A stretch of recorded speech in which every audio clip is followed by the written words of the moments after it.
In this tutorial, we're going to go ahead and cover the helpful blue text that you see in version 7. So with version 7, throughout the program, you're going to see these little boxes here that have a blue text in them. And they're often going to have like a slightly darker gray or background for each box. If you read the text that's in these boxes, you're actually going to see some tips or information about that current window that you're looking at. So like if you're in invoices, it's going to talk about the invoice screen. Statements, it's going to talk about the statement screen, so on and so forth. So these can be really handy. A lot of times if you don't know what you're doing or you're new to the program, if you read these boxes first, 9 times out of 10 they're going to answer your question.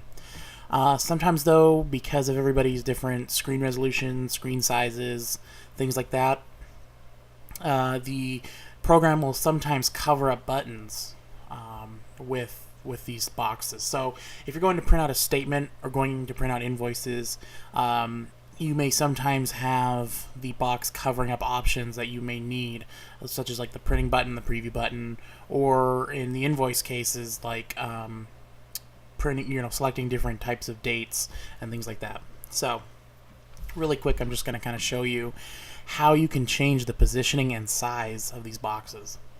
So right now I'm on the main menu as an example, and right here we see a text box. Okay, and let's just say we wanted to move it across our screen to the right for whatever reason. This one's not in the way of anything, but I just want to kind of really illustrate how to make these changes. So inside the text box I have my cursor. Inside the gray box here I'm going to right click and we get some options, and I'm going to go to change properties. This box here is the properties for this gray box. So we've got horizontal and vertical, as well as height and width. So vertical, we can increase or decrease that number and it will move the whole box up or down. Horizontal, we can increase or decrease, and that's going to move it left or right. Your height and your width is going to be the actual size of the box. So if we wanted to make it smaller, like a smaller box, if we wanted to make it bigger, we can. If you try to make the box bigger, it's not going to change the size of the text. You're just going to get a lot more gray box. So as you can see with this one here, there's a lot of space that's not filled in. The text is not auto size, it's just the box itself. So really this would only be helpful in maybe shrinking the box. I wouldn't see a need to increase it, but you have that option. So 9 times out of 10, when you are moving stuff or trying to shrink stuff, you're probably going to use the horizontal or the height. In this case, because we want to go ahead and shift it to the right, I'm going to increase the horizontal. So right now it's set to 80. I have my cursor in there. I'm going to highlight that number, and I'm just going to put in a number. What I like to do sometimes is if I'm going to increase or decrease something, I'll double it or divide by half. So in this case, because it's 80, let's do 160. And as you can see, it's kind of shifting. That may not be enough. That's okay. So maybe we can do 200. So as you can see, it's a large number that you're going to have to put in because it's only going to shift a little bit. This is going by your screen resolution. I'm using a much larger monitor, so I may have to put in like 1,000, and it'll move it all the way to the right. So at this point, once we've had it move to exactly where we want it, we're going to right click again in the text box, and we're going to click Save to File. And if you notice here, in a second, the box flashed green and then it went back to its normal color. That is what you want. That indicates that you've saved it on the system, and that the next time we come in here, this box is going to be off to the side. It's not going to be back to where it was. If you go to do that and it doesn't blink, then there's something amiss. So this box is already saved and taken care of. A couple rules regarding this box. So let's say I'm on the server computer and I'm moving all the boxes around and I'm making changes and getting them to where I want them to be. Those changes and moves will only be applied to that one computer.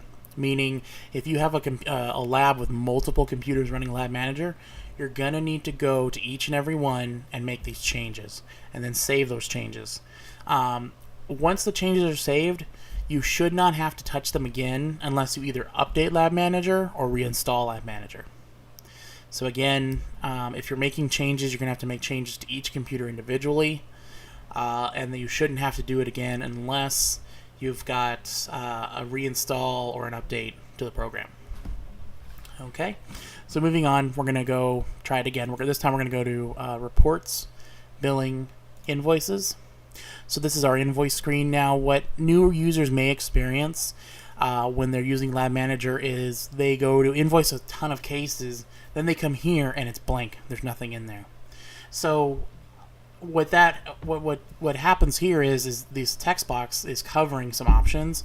So we're going to do our same thing. We're going to go to the box. We're going to right click. We're going to do change properties. And we're going to change the horizontal. So this time, what I like to do with this one that seems to work for me is I'm going to change it from 15 to about 300. And as you can see, it just shifted the box to the right, and we have our 3 options. Okay, so before I close this box, I'm going to right click and back inside the text area and hit Save to File. It's going to blink green, and now it's saved. So the next time I come to this computer and I go to make this change, we're not going to see it. We're not going to see this box going back to the other side. Okay, and then at this point, if I select Print All, there's my test case that I was using before. If nothing was selected, you would just get empty, an empty box, and if you try to hit print, you'd get an error. This is why. So now at this point, it's got Print All selected, and you should be good at this point. You should have to change it on this computer unless you update or reinstall. Okay, so that covers the text boxes. Again, it's you have to do the changes individually to each machine. Make sure that as soon as you make your changes that you right click inside the text box and click Save to File. Otherwise, you can make the change, and then if you come back in, it's going to reset to where it originally was. Alright, that concludes the tutorial. Thank you.